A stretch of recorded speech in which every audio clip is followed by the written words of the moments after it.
मेंटरी सांसद डिंपल यादव करहल में चेयरमैन अब्दुल नईम के आवास पर पहुंची। पत्रकारों से वार्ता करते हुए उन्होंने कहा कि लोकसभा चुनाव परिणाम से भाजपा के लोग तिलमिलाए हुए हैं।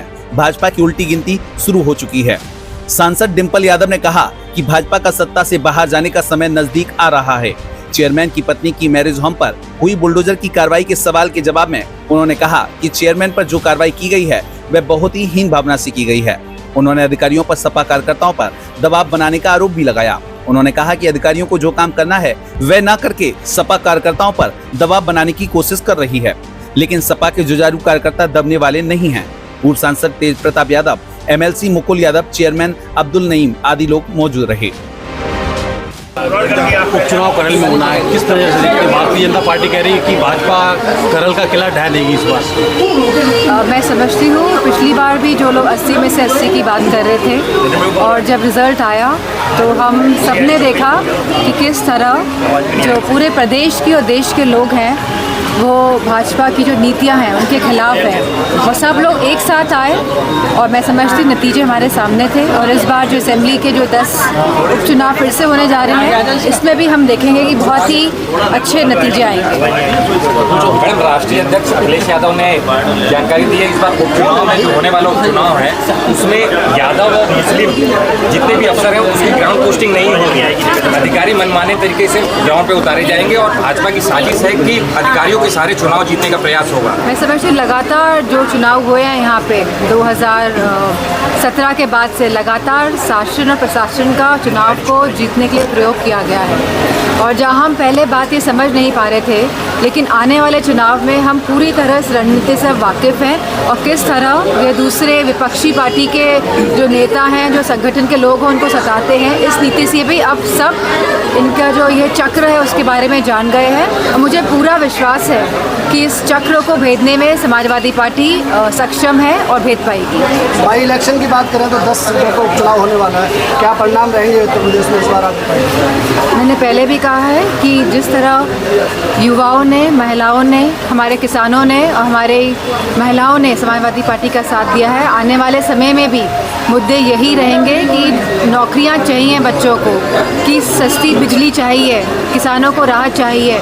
इन्हीं मुद्दों के साथ हम चुनाव में जाएंगे। बांग्लादेश की प्रधानमंत्री रही शेख हसीना को भारत में आने के बाद मोदी ने शरण दी है, इसके लिए ओवैसी ने कहा है कि आलोचना की है, उसके लिए क्या कहेंगे? मैं समझती हूँ कि क्योंकि उन्होंने सहायता मांगी थी और वो हमारे देश के साथ लगातार बांग्लादेश के अच्छे संबंध रहे हैं और जब सहायता मांगी गई है तो सरकार ने सहायता दी है और मैं समझती हूँ पूरा देश इस फैसले में जो लिया गया है मैं समझती हूँ साथ है, सरकार के साथ। सरकार कह रही है अतीक अहमद के लड़के के एनकाउंटर के बाद सपा सांसद रुचि वीरा ने एक ट्वीट करके आपत्ति जताई है कि जिन पुलिसकर्मी उसमें शामिल थे उनको सम्मानित किया गया है, ये डेमोक्रेसी के लिए बहुत खतरनाक है। मैं समझती हूँ जो मौजूदा सरकार है लगातार चाहे बुलडोज़र हो तो ये संदेश दे रही है कि जो हम भय की राजनीति का प्रयोग कर रहे हैं, लेकिन अब लोग जागरूक हैं और जो ये संदेश देने का काम कर रहे हैं। हमने देखा मैनपुरी में भी किस तरह बुलडोज़र लाके ये संदेश दिया गया था भय की राजनीति का और मैं सभी मैनपुरी के सभी जनों को धन्यवाद देना चाहूँगी क्योंकि आप सबकी वजह से ही आज समाजवादी पार्टी और मैं आप सबके बीच में मजबूती के साथ खड़ी हूँ। तो आप सबका बहुत बहुत धन्यवाद और आभार भी कहना चाहूँगी आप चैनलों के माध्यम से। सरकार सवाल उठा रही है कन्नौज में रेप पीड़िता के लिए समाजवादी पार्टी कोई उसके हक की लड़ाई नहीं लड़ रही। मैं समझती हूँ सभी महिलाओं की हक की लड़ाई के लिए समाजवादी पार्टी हमेशा साथ देगी और क्योंकि अब यह केस पुलिस के हाथों में है और दोनों ही भाजपा जो है एक ऐसी पार्टी है जो संवेदनहीन पार्टी है, इनको महिलाओं के मुद्दे से कोई मतलब नहीं है, लेकिन ये चाहते हैं कि जब इस तरह के महिलाओं के मुद्दे आए तो उसका राजनीतिकरण कैसे हो और उसका लाभ कैसे उठाया जाए। इस रणनीति के तहत, उस मानसिकता के तहत भाजपा सदैव काम करती आई है, लेकिन जो मूलभूत जो सुविधाएं हैं, जो महिलाओं के जो इश्यूज़ हैं, उस पर कभी पार्टी ने बात नहीं करी है भाजपा ने। तो मैं समझती हूँ इसी के तहत समाजवादी पार्टी हमेशा महिलाओं के साथ खड़ी दिखाई दी है और आने वाले समय में खड़ी दिखाई देगी। मैडम, कोलकाता में डॉक्टर मेहरा डॉक्टर की इस तरीके से हत्या दुष्कर्म के बाद अभी तक वहाँ पर आरोपियों पर कार्रवाई नहीं है, क्या कहेंगे इसको लेकर? राहुल गांधी ने उसमें फांसी की मांग की। मैं समझती हूँ यह कानून का मसला है। फांसी की मांग करिए तो ये तो जज और कोर्ट डिसाइड करेगा क्या सज़ा दी जाती है, लेकिन क्योंकि अपराध इतना बड़ा है तो हम सभी चाहेंगे कठोर से कठोर इसमें कार्रवाई हो और सज़ा मिले। मैडम, आखिरी सवाल, कन्नौज में नवाब सिंह यादव का जो मामला चल रहा है उसमें बीजेपी के नेताओं का कहना है कि आपके प्रतिनिधि हो रहे हैं काफ़ी मैं लंबे समझती समय हूँ 2019 में मैं चुनाव हार गई थी और जो जिनकी बात आप कर रहे हैं समाजवादी पार्टी का काफ़ी सालों से इस व्यक्ति के साथ कोई रिश्ता नहीं रहा है, ना ये पार्टी के लिए काम कर रहे थे। ये लगातार भाजपा के संपर्क में थे और लगातार अच्छे संबंध इनके भाजपा के लोगों के साथ थे। और आज जिस तरह हम देख रहे हैं कि एक दूसरे पे वार और प्रतिवार हो रहा है कि इसमें हमें फंसाया है या उसने फंसाया है, तो मैं समझती हूँ इसकी कार्रवाई होनी चाहिए और जो भी परिणाम निकले कार्रवाई के बाद तो मैं समझती हूँ उसमें पनिशमेंट भी मिलना चाहिए। उत्तर प्रदेश के मुख्यमंत्री योगी आदित्यनाथ बांग्लादेश में हिंदुओं के प्रति हो रहे जिस तरह के घटनाक्रम सामने आ रहे हैं देखने में, उनका आरोप है कि विपक्ष इसलिए उसमें चुप्पी साधे हुए कहीं ना कहीं वोट बैंक की राजनीति कर रहा है विपक्ष, कहीं उनका वोट ना खिसक जाए।